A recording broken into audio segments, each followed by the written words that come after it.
Adrian, shall we review this year's truck test just to sure. see what worked well, maybe what didn't work too well? And maybe we can just start with the planning and preparation.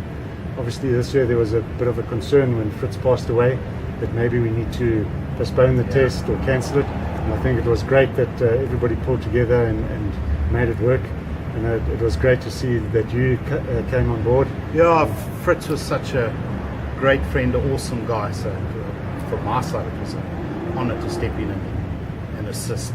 We've done it before with Fritz, 100%. To make it a success, especially in his honour, to me is pretty important. And obviously Vic was also there. Yeah, it was great to have extra hands on deck, and Vic is always a good technical man to have. And it's a learning curve for new guys, what this is all about. Everybody just learns it, which is lovely. And then obviously Focus took over a lot of the organising that Fritz was involved in. A lot of people didn't realise how much work Fritz had put into it, and Focus was great. And then the main sponsors like Engine and Sea-Track also came on board. And in the end it all worked out great. Yeah, I think a good team effort was what pulled this whole thing together so quickly and quite smoothly. There was no real major hiccups whatsoever. Some late nights, a lot of work, but I think it worked out nice. We did a bit of extra planning and preparation just to make sure everything did go smoothly. And I mean, like on the first day, and even before the first day, we had the pre-test inspection, which was a good idea to make sure that all the trucks were legal before they go out on the road. Something that we should have done in the first test would have probably helped a lot.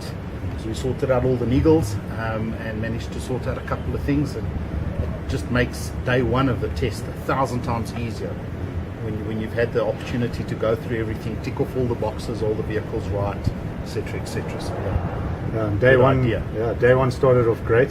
You know, the refueling was way easier than last year.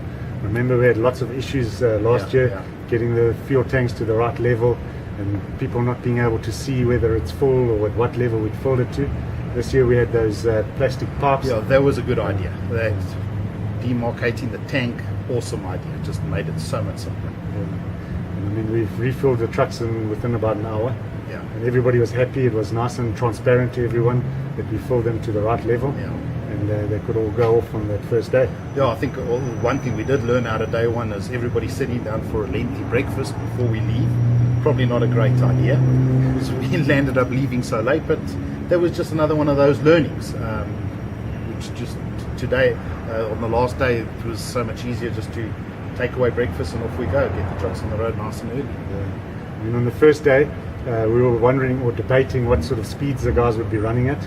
And we'd done simulations using the Transoft software to see what the performance would be if they run at 100 k's an hour or at a maximum of say 90. And then on the day they caught us all by surprise and they ran no more than 80 k's an hour.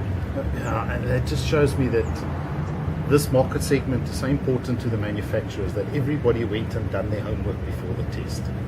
You know, legally they can run at 120. We presume they'd run at about 90, 100. But they'd gone and done their work and understood that the efficiencies were sitting around the 80k mark, and that's what they'd done, which was very interesting. I mean, I was surprised to see some of the fuel consumptions coming out of it.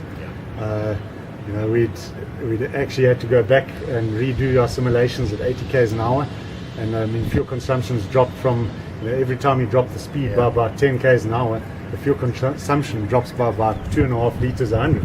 So it made a huge difference. Yeah. For me, what was great is watching all the OEMs checking each other's fuel consumptions.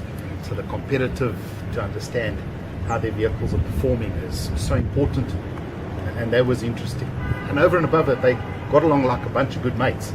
As competitive as they are in business, on the test, the camaraderie is pretty remarkable, which was nice to see. But like you say, it's competitive out there on the road. The guys take this seriously. That's very competitive. So the first day went well. Second day, off to Geratech. They were ready and fueled up to go. So we started nice and early. Got to Geratech, weighed the trucks there.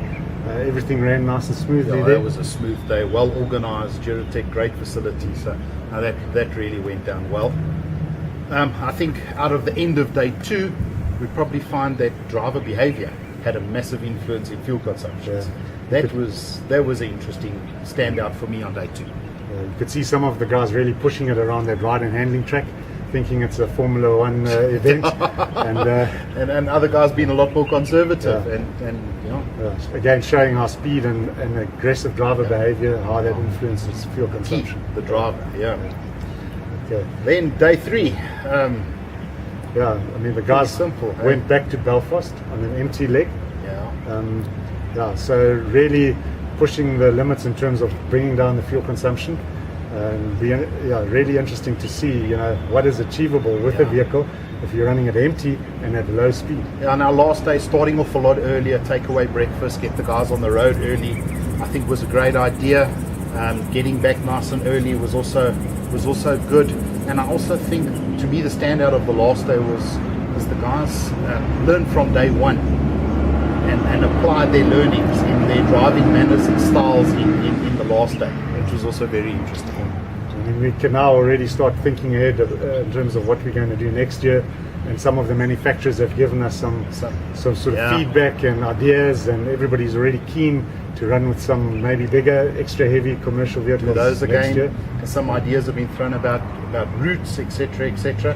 And that's crazy. We've just finished off the last day, and the guys are already talking about 2015. So looking forward to that, see what happens. I think we need to start planning for that pretty soon. Good. All right.